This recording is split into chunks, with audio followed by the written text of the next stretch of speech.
Hello guys, today പരിപാടി ചെറിയൊരു പരിപാടിയാണ്. നൈറ്റാണ്. അപ്പോൾ ഞങ്ങളിങ്ങനെ പുറത്തിറങ്ങി വെറുതെ വൈബടിച്ച് നടക്കാച്ചിട്ട് പോണ പോക്കിൽ ഞങ്ങളൊരു മൊബൈൽ ഷോപ്പിൽ കയറി. അവിടെ കുറച്ച് നേരം ഇങ്ങനെ ഗ്ലാസ് ഒക്കെ ലുക്കാക്കി നോക്കി. ഞങ്ങൾ മെയിൻ ഉദ്ദേശം വെച്ചാൽ ഫുഡ് അടിക്കാൻ പോകുന്നുള്ളൂ. അപ്പോൾ ഞങ്ങളൊരു അറബി റെസ്റ്റോറൻറ്റിലാണ് പോകുന്നത്. നല്ല അടിപൊളി വെൽക്കമിങ് കിട്ടി. ഉള്ളിൽ കയറിയപ്പോൾ തന്നെ നല്ല പൊളി സെറ്റപ്പ് ആയി. നല്ല അടിപൊളി വലിയ ലൈറ്റൊക്കെ വെച്ചിട്ട് നല്ല കിട്ടില്ല ആംബിയൻസ്. ഫുഡ് കഴിക്കാൻ പറ്റിയ സ്ഥലം. അങ്ങനെ നമ്മൾ പോയി കൈ വാഷാക്കണമല്ലോ ഫുഡ് കഴിക്കാനല്ലോ ഒന്ന്. ഫാസി, ഷബീർ, ഷമ്മാസ് ആണ് എൻ്റെ കൂടെ ഈ ഒരു ഫുഡ് അടിക്ക് വന്നിട്ടുള്ളത്. എന്തോന്നാണ് ഈ കാണിക്കണത്? ഞങ്ങൾ ഓർഡർ എടുക്കാൻ വന്നത് കിടിലൊരാളാണ്. നമുക്ക് തൊപ്പി കിട്ടിട്ട് കാടയുണ്ടോ? കാട ഇറച്ചി ഇല്ല സാർ. കൊക്കുണ്ടോ? കൊക്കിറച്ചി ഇല്ല സാർ. ഞങ്ങൾക്ക് പിന്നെ അറബിക്കാരനോട് ഒരു ബുദ്ധിമുട്ടുണ്ടായിട്ടില്ല ഓർഡർ കൊടുക്കാൻ. ഓർഡർ കൊടുത്തേ ഓർമ്മയുള്ളൂ. പിന്നെ അവിടെ നിന്ന് അങ്ങോട്ട് ഫുഡ് വെയിറ്റ് ആക്കിയുള്ള ഒരു ഇരിപ്പം. കാത്തിരിപ്പിന്റെ ഒരു അതൊരു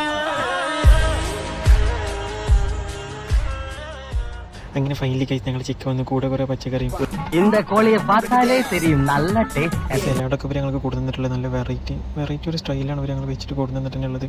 അങ്ങനെ ചിക്കനൊക്കെ ഞങ്ങൾ കണ്ണ് ചിമ്മി തുറക്കുന്ന സ്പീഡിൽ കഴിച്ച് കഴിഞ്ഞ് ചിക്കനെ കഴിച്ച് കഴിഞ്ഞപ്പോൾ ബാക്കി വന്ന കുബു സെറ്റ് എൻ്റെ തന്നെ ഒരു വെറൈറ്റി ആയിട്ടും മസ്റ്റ് ട്രൈ ഗൈസ്. ഇതെല്ലാം കഴിച്ച് പുറത്തിറങ്ങുമ്പോൾ വയറിലെ ചെറിയ സ്പേസ് അങ്ങോട്ട് ഫില്ല് ചെയ്യാൻ വേണ്ടിയിട്ട് ഇവർ തന്നെ ഒരു സ്പെഷ്യൽ കാവ. അങ്ങനെ അതും മേടിച്ച് താങ്ക് യു പറഞ്ഞ് നമ്മൾ പുറത്തിറങ്ങി. ഈ ചൂടുള്ള ചായ പിടിച്ച് നടക്കാന്ന് പറഞ്ഞത് ഭയങ്കര ടാസ്ക്കാണ്. വിജയിച്ച് നമ്മൾ റൂമിലെത്തി ഗൈസ്. അപ്പോൾ അത്രയുള്ളൂ. Okay bye. ഇനി ഞാനിവിടെ നിന്ന് ഡയലോഗ് പറഞ്ഞാൽ കരഞ്ഞു പോകും. ഉസ്മാനെ രക്ഷപ്പെട്ടോ.